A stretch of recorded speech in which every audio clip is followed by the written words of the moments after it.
என் நெஞ்சில் குடியிருக்கும்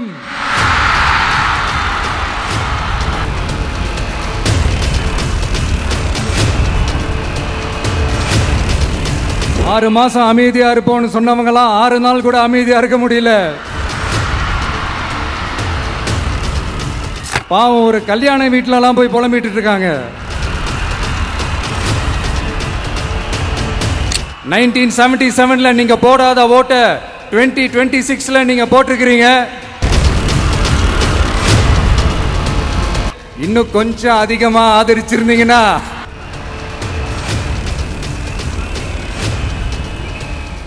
அதிகாரம் செய்யறவங்களும் ஆதிக்க சக்திகளும் மட்டும்தான் கோட் சூட்லாம் போடணுமா? நான் என்ன கலர் கலராவா போட்டு வரேன்? 2 கலர். நம்ம எல்லாரும் மனசு மாதிரியே பிளாக் அண்ட் ஒயிட் 2 பேருக்கு நடுவுல தான் போட்டியே.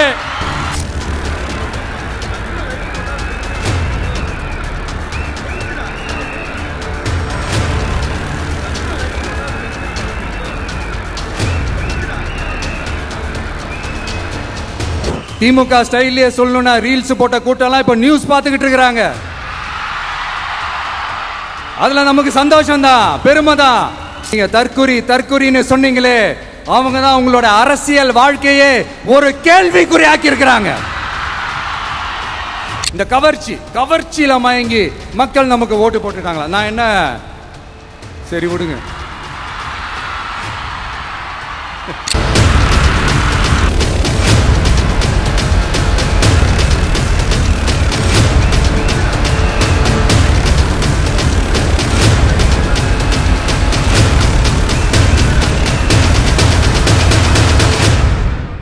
என் நெஞ்சில் குடியிருக்கும்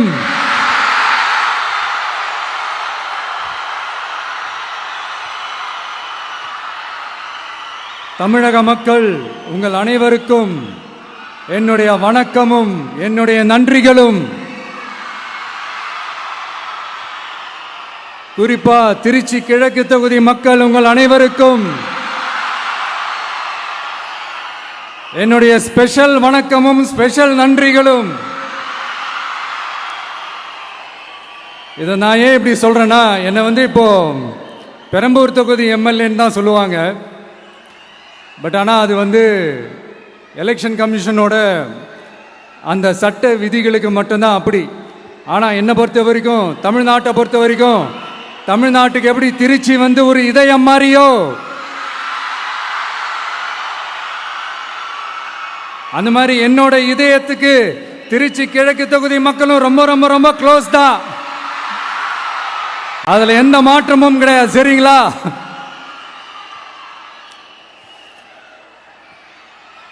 ஆட்சிக்கு சில வாரங்கள் கூட ஆகல. 6 மாசம் அமைதியா இருப்போம்னு சொன்னவங்களாம் 6 நாள் கூட அமைதியா இருக்க முடியல. ஆட்சிக்கு அரை மணி நேரத்திலே ஆரம்பிச்சிட்டாங்க. பாவம் ஒரு கல்யாண வீட்டிலலாம் போய் புலம்பிட்டு இருக்காங்க. நான் சொன்னதெல்லாம் நடக்குதா? 1 by 1 எல்லா புலம்பல்ஸும். அது மாதிரி இத்தனை வருஷமா மாத்தி உங்களை ஏமாத்திக்கிட்டு இருந்த இந்த 2 பேரையும் வேண்டாம்னு சொல்லி ஒதுக்கிட்டு உங்களுக்காக உண்மையா உழைக்க வந்த உங்க விஜய, உங்க அண்ணனை, உங்க தம்பிய முதல் அமைச்சரா இல்ல முதல் சேவகனா ஆக்கியிருக்கிறீங்க. தலை வணங்கி ஒட்டுமொத்த தமிழக மக்களுக்கும் இந்த நேரத்தில் என்னுடைய நன்றியை தெரிவிச்சுக்கிறேன். இந்த நேரத்தில் எங்களுக்கு ஆதரவு தெரிவிச்ச அத்தனை இயக்கங்களுக்கும், அத்தனை இயக்கத்தின் தலைவர்களுக்கும் மீண்டும் என்னுடைய நன்றியை தெரிவிச்சுக்கிறேன்.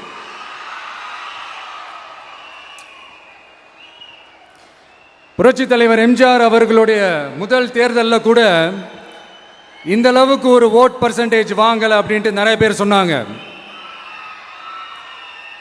ஆனா நீங்க டிவி கேட்க அவ்வளோ நீங்க ஆதரிச்சிருக்கிறீங்க. நான் எம்ஜிஆர் அவர்களோடலாம் நான் கம்பேர் பண்ணல. எம்ஜிஆர் தான். ஆனா நாம பெரியார், அண்ணா, எம்ஜிஆர் அவர்கள் வழியில ஒரு அன்பா உழைக்க வந்த உங்க விஜய், அவ்வளவுதான். 1977 நீங்க போடாத ஓட்டை 2026 நீங்க போட்டிருக்கிறீங்க. என்ன ஒண்ணு, இன்னும் கொஞ்சம் அதிகமா ஆதரிச்சிருந்தீங்கன்னா கொஞ்சம் நல்லா வந்திருக்கும். பட் பரவாயில்ல, ஃபியூச்சர்ல வரப்போற எல்லா தேர்தலையும் உங்களுடைய முழு சப்போர்ட் என்னால வாங்க முடியும்ன்ற அந்த ஒரு நம்பிக்கை இப்போ என் மனசுல ரொம்ப ஆழமா பதிஞ்சிருக்கு. ஏன்னா நீங்க அமைச்சு கொடுத்திருக்கிற இந்த ஆட்சியில எல்லா நன்மைகளையும் நீங்க கண்கூடா பார்க்க தான் போறீங்க அப்படின்ற அந்த கான்பிடன்ஸும் இப்ப என் மனசுல ரொம்ப ஆழமா பதிஞ்சிருக்கு. யார் எந்த நிலைமைக்கு எந்த பொசிஷன்ல போனாலும் இந்த கிண்டலும் கேலியுமா பேசுறது இருக்கத்தானே செய்யும். நம்மளை பத்தி, நம்ம அரசியலை பத்தி, நம்ம பேச்சை பத்தி இந்த கிண்டலும் கேலியுமா பேசிட்டு தானே இருப்பாங்க. அவங்க எல்லாருக்குமே என் சைட்ல இருந்து ஒரே ஒரு ரிக்வெஸ்ட், தயவு செஞ்சு நிப்பாட்டிடாதீங்க, தயவு செஞ்சு கண்டினியூ பண்ணுங்க. நீங்க தான் என்னோட எனர்ஜி ஃபோர்ஸ். நீங்க பேசிக்கிட்டே இருங்க, பேசிக்கிட்டே இருங்க, பேசிக்கிட்டே இருங்க. நான் மக்களுக்கு தேவையான நல்லதை செஞ்சுக்கிட்டே இருக்கேன், செஞ்சுக்கிட்டே இருக்கேன், செஞ்சுக்கிட்டே இருப்பேன். அடுத்து இப்ப நம்ம புதுசா அந்த சூட்லாம் போட்டு வரோம்ல, அதை பத்தி கூட நிறைய பேர், ஏன் நாமெல்லாம் கோட் சூட்லாம் போடக்கூடாதா? அதிகாரம் செய்யறவங்களும் ஆதிக்க சக்திகளும் மட்டும்தான் கோட் சூட்லாம் போடணுமா என்ன? அப்பெல்லாம் எதுவுமே கிடையாது. நான் என்ன கலர் கலராவா போட்டு வரேன்? ரெண்டே கலர், நம்ம எல்லாரும் மனசு மாதிரியே பிளாக் அண்ட் ஒயிட். எல்லாத்திலும் பிளாக் அண்ட் ஒயிட்டா இந்த விஜய் இருப்பான் அப்படின்னு காட்டுறதுக்கு தான் அந்த கலர். அடுத்து அந்த பிளாக் கூட யாரை குறிக்கும் எதை குறிக்கும்ன்றது நான் சொல்லி தான் தெரியணும்னு அவசியம் இல்லை, அது உங்களுக்கே நல்லா தெரியும். எல்லாத்துக்கும் இப்படி வழக்கம் சொல்லிக்கிட்டு நச நசன் பேசுற டைப்பும் நம்ம கிடையாது. உங்களுக்கே தெரியும், அதிகபட்சமா எல்லா மீட்டிங்களும் 20 நிமிஷம்குள்ளதான் நான் பேசியிருக்கிறேன். அதனால இப்ப மக்கள் என்கிட்ட என்ன சொல்றாங்க அப்படின்னா, இந்தப்பா விஜய், நீ எங்களுக்காக உழைக்கிறதுக்காக வந்திருக்கிற, அந்த வேலையை மட்டும் பாரு, உன்னை பத்தி பேசுறவங்கள நாங்க பாத்துக்கிறோம் அப்படின்னு சொல்லிட்டாங்க. சரி, ஆனது ஆச்சு. இப்ப என்ன, உனக்கு எதிரிகளே இல்லையா அப்படின்லாம் கேட்டா, அப்படிலாம் நான் சொல்ல மாட்டேன், அப்படிலாம் நான் நினைக்கவும் மாட்டேன், அப்படி நினைக்கவும் கூடாது. இப்பவும் சொல்றேன், அரசியல் ரீதியா சொல்றேன், ரெண்டு பேருக்கு நடுவுல தான் போட்டியே. ஒன்னு இன்னொன்னு, எஸ், ஒன்னு டிவிக்கு, இன்னொன்னு டிஎம்கே. இதுக்கு நடுவுல வேற யாருக்கும் எந்த வேலையும் கிடையாது. ஏதாவது இருக்குன்னு சொல்றீங்க? எலெக்ஷனுக்கு முன்னாடியும் அவங்களுக்கு ஒரு வேலையும் இல்லை, இப்ப எலெக்ஷனுக்கு அப்புறம் சுத்தம். ஆனா இந்த திமுகவும் மற்றும் பலரும் ஒன்னா சேர்ந்துகிட்டு இந்த விஜயோட ஆட்சி வந்துடக்கூடாதுன்னு சொல்லி ஒரு கூத்து ஒண்ணு பண்ணாங்களே, அந்த கடைசி 5 நாள், அடாடாடாடாடா, நமக்கெல்லாம் ஓஹோ இப்படியெல்லாம் கூட நடக்குமோ என்ன கூத்துங்கிறீங்க. ஆனா ஃபியூச்சர் என்னவா இருக்குன்றதை மட்டும் இப்ப நான் சொல்றேன். உங்களுக்காக உண்மையா உழைக்க வந்த இந்த விஜயா, இல்ல இந்த விஜயோட ஆட்சி அமைஞ்சிட கூடாதுன்னு தடுக்க நினைச்ச ஸ்டாலின் சாரா, அவ்வளவுதான். இதுக்கு நடுவுல வேற யாரும் எந்த அல்லு சில்லும் உள்ள வந்து நம்மளை தடுக்கிறதோ எதிர்க்கிறதோ ஏதாவது பண்ணாங்கன்னா நிர்வாகம் அதுக்கு பொறுப்பில்லை ராஜா, நிர்வாகம் அதுக்கு பொறுப்பில்லை. ரிசல்ட் என்னவா வரும்ன்றது அது உங்களுக்கே நல்லா தெரியும். நம்மளை ஏளனமா பேசுறதா நினைச்சு நினைச்சு அவங்களுக்கு ஆப்பு வச்சுக்கிறாங்க. திமுக நம்மளை தடுக்க, திமுக நம்மளை எதிர்க்க, திமுக நம்மளை அவமானப்படுத்த அத்தனையும் நமக்கு நன்மையே.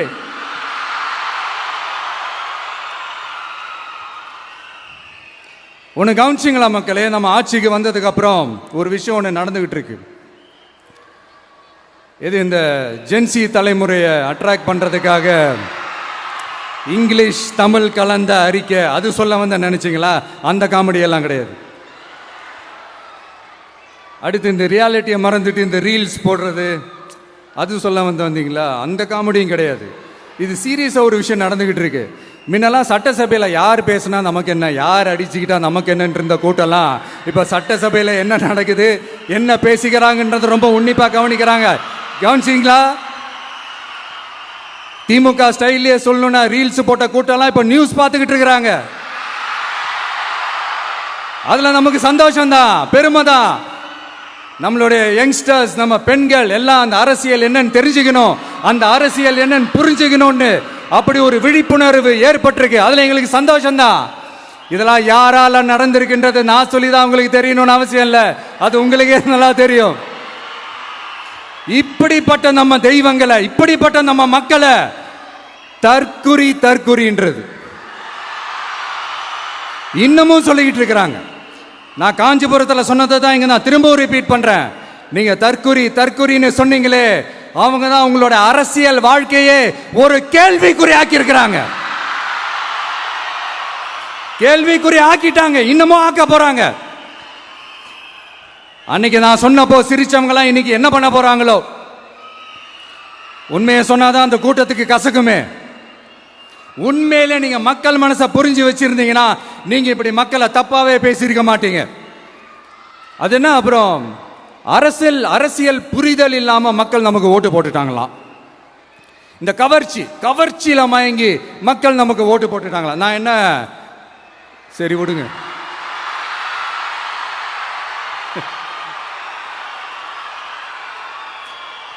மக்கள் அவங்களுக்கு ஓட்டு போட்டா அந்த மக்கள் நல்லவங்களாம், அதே மக்கள் நமக்கு ஓட்டு போட்டா அந்த மக்கள் கெட்டவங்களா, தற்குறியா.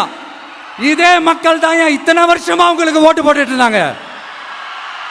உங்களுக்கு மட்டும் என்ன, வேற ஏதாவது பிளானட்ல இருந்து குதிச்சு ஓட்டு போட்டு போனாங்களா? தற்குறியாமா, தற்குறி நல்லா வருது, வேணான்னு பாக்குறேன். எங்க அண்ணன் விஜயகாந்த் அண்ணன் சொல்ற மாதிரி, அண்ணா அவர்கள் ஆரம்பிச்ச கட்சியை ஒரு அடிமை கூடாரமா ஆக்குனது யாருங்க சார்? இப்படியெல்லாம் ஆக்கிட்டு உண்மையை சொல்லு உடன்பிறப்பேவா. உங்களோட அந்த உண்மையான உடன்பிறப்புக்கெல்லாம் என்ன சொல்றாங்க தெரியுமா சார்? திமுக இப்படி ஆனதுக்கு காரணம், அந்த காரணத்தை வெளியிலலாம் போய் தேடாதீங்க, உங்க குடும்பத்துக்குள்ளேயே கேளுங்கிறாங்க. உங்களுக்காக மாடா உழைச்சி தேஞ்சு போய் கிடக்கிறோம். திமுக இப்படி ஆனதுக்கு காரணம் உழைக்காம சொகுசா இருக்கிற உங்க குடும்பத்துக்குள்ளேயே போய் கேளுங்கிறாங்க. ஒவ்வொரு திமுக தொண்டனும் அதை சொல்றாங்க. அதை புரிஞ்சிக்காம நம்மளையும் நம்ம மக்களையும் தப்பா பேசிக்கிட்டு, நீங்க மக்களை தப்பா பேசுனீங்கன்னா இந்த விஜய் வந்து கேள்வி கேட்பான், சும்மா இருக்க மாட்டான். இந்த விஜயும் தமிழ்நாட்டு மக்களும் வேறு வேறு இல்லை. இந்த விஜய் தான் தமிழ்நாட்டு மக்களோட ஒரு உண்மையான ஒரே பிரதிநிதி. இது இன்னைக்கும் சரி, நாளைக்கும் சரி, நாளன்னைக்கும் சரி, இதுதான் நிஜம். மறுபடியும் சொல்றேன்,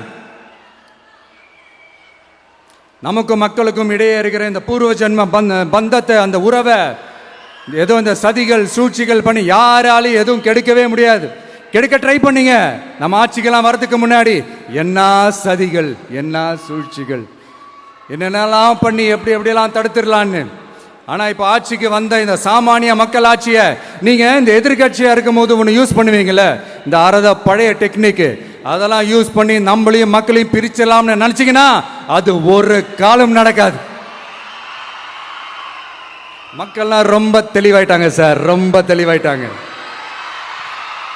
அதனால ஒரு ஆக்கப்பூர்வமான ஒரு எதிர்கட்சியா செயல்பட்டு மக்கள் மனசை வெல்ல பாருங்க.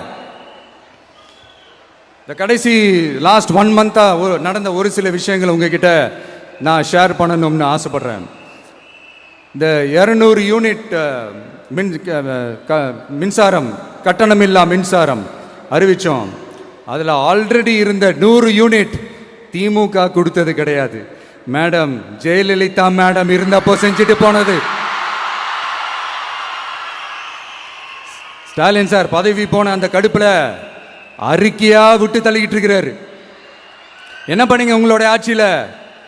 மக்கள் பணத்தை, டாஸ்மாக்ல இருந்து அடிச்ச அந்த பணத்தை, ஊழல் செஞ்ச அந்த ஃபைல க்ளோஸ் பண்றதுக்கு அலையா அலைஞ்சிங்க.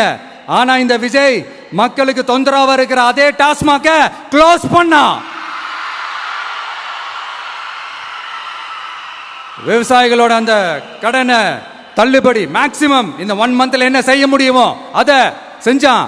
நீங்க தான் அந்த நிதி சம்பந்தமா இருக்கிற எல்லா கேட்டையும் லாக் பண்ணி வச்சுட்டு போயிருக்கிறீங்க. அதை சரி செய்ய வேணாமா? அதை ஒழுங்குபடுத்த வேணாமா? அதனால மறுபடியும் சொல்றேன், இந்த விஜய் பொய் சொல்லி ஏமாத்துறதுக்காகலாம் அரசியலுக்கு வரல. உங்க கூடவே நிக்கிறதுக்காக மட்டும்தான் அரசியலுக்கு வந்திருக்கிறேன். அதுல எந்த மாற்று கருத்துமே கிடையாது. கவலையப்படாதீங்க விவசாய பெருமக்களே. அடுத்து இந்த சட்டம் ஒழுங்கு, அது சரியில்லை இது சரியில்லைன்னு சொல்லி திமுகவும் மற்றும் பலரும் மாறி மாறி கூவுறீங்க. நான் ஒண்ணு கேட்கிறேன், இந்த மாடல் அரசுன்னு சொல்றீங்களே, அதுல என்ன செஞ்சு வச்சுட்டு போயிருக்கீங்க? ஒரு ஊரு விடாம ஒரு தெரு விடாம போதைப் பொருள் கலாச்சாரம் அப்படியே ஸ்ப்ரெட் ஆகி கொட்டி கிடக்குது. அது அப்பவே இனிஷியல் ஸ்டேஜ் அதை நீங்க கண்ட்ரோல் பண்ணிருந்தீங்கன்னா இத்தனை பெண் குழந்தைகளை இத்தனை பெண்களை இழக்க வேண்டிய ஒரு சூழ்நிலை ஏற்பட்டிருக்குமா? எல்லாத்தையும் பண்ணிட்டு பழிய தூக்கி ஏன் மேல போடுறாங்க. நீங்க என்ன பழி நம்ம மேல போட்டாலும் மக்கள் நிம்மதியா வாழக்கூடிய அந்த செயலை கண்டிப்பா இந்த விஜய் செஞ்சுதான் காட்டுவான்.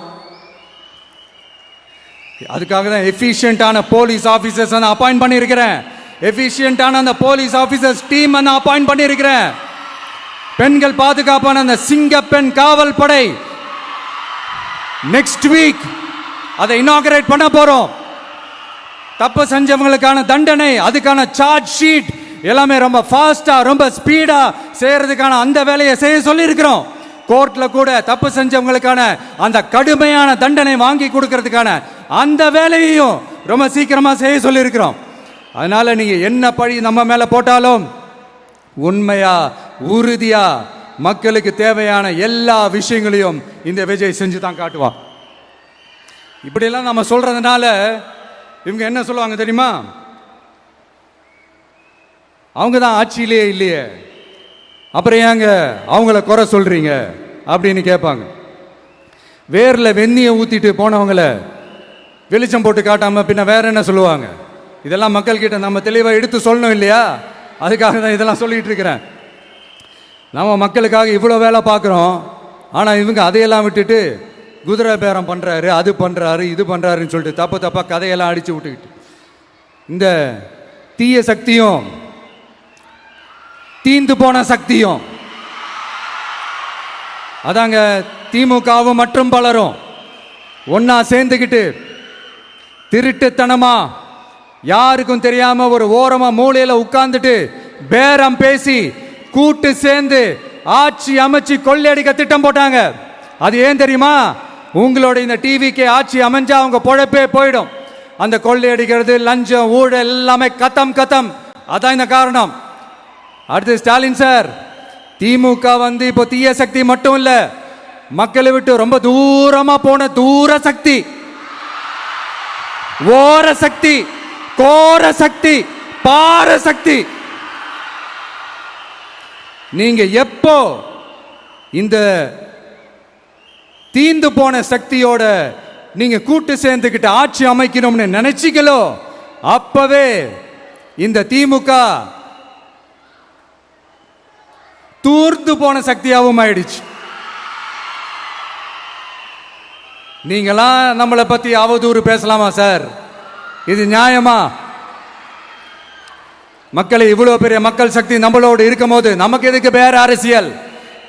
எலெக்ஷன்ல 50-60 வருஷமா இருந்த சாதிய உடைச்சிருக்கிறோம், மதத்தை உடைச்சிருக்கிறோம், காசு கொடுத்த ஓட்டு வாங்கறத உடைச்சிருக்கிறோம். நாம எது செஞ்சாலும் கான்ஸ்டிடியூஷன்ல தான் செய்வோம். நாம சிங்கிள் மெஜாரிட்டி வாங்கி இருந்தாலும் நம்மள நம்பி முறையா கூட்டணியில கட்சியில ஆதரிக்க வர்றவங்களை அரவணைச்சு தான் இருப்போம். நான் இப்பவும் மீண்டும் டிக்ளேர் பண்றேன், டிவிகே ஆட்சி எந்த பாகுபாடும் இல்லாம எல்லாருக்குமான ஒரு ஆட்சியா தான் இருக்கும். அதுல எந்த மாற்றமும் கிடையாது. ஸ்டாலின் சார் மாதிரி ஊசலாட்டம் இருக்கவே இருக்காது. மதச்சார்பற்ற கொள்கையில சமரசமே இல்லை. மாநில உரிமைகள்ல விட்டு கொடுக்கவே மாட்டோம். நதி நீர் உரிமைகளை விட்டு கொடுக்கவே மாட்டோம். சமூக நீதி, சம நீதிய, சமத்துவ நீதிய ஒரு நாளும் விட்டு கொடுக்கவே மாட்டோம்.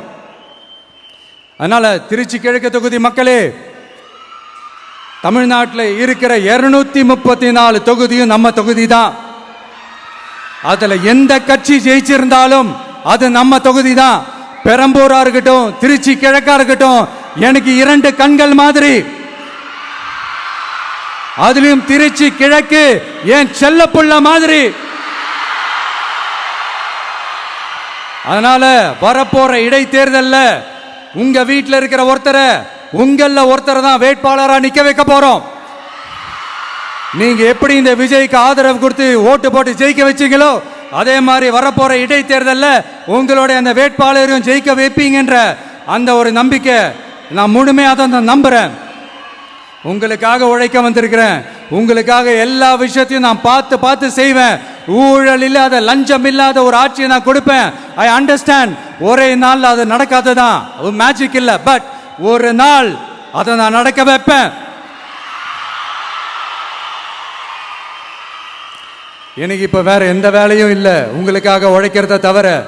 என் கடன் இனி என் மக்களுக்கு பணி செய்து கிடைப்பதே. மீண்டும் என்னை ஜெயிக்க வச்ச தமிழக மக்களுக்கும் திருச்சி கிழக்கு தொகுதி மக்களுக்கும் மீண்டும் என்னுடைய நன்றியை தெரிவிச்சுக்கிட்டு கான்பிடண்டா இருங்க, நல்லதே நடக்கும், வெற்றி நிச்சயம். மீண்டும் சந்திக்கும் வரை நன்றி, வணக்கம்.